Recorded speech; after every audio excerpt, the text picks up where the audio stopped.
Hi everybody, we're about to make some blackberry jelly, but unfortunately before we can make blackberry jelly we've got to pick them. So we're going to be making some wild blackberry jelly and we're going to take you along for the ride.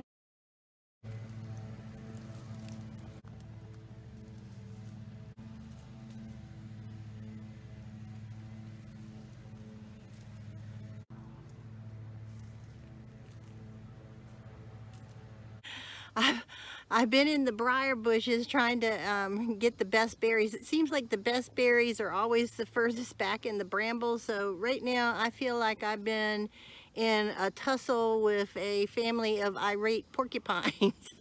But I got a lot of berries and we got a little bit more to go. Rebecca's helping me and we're gonna make us some wild blackberry jelly.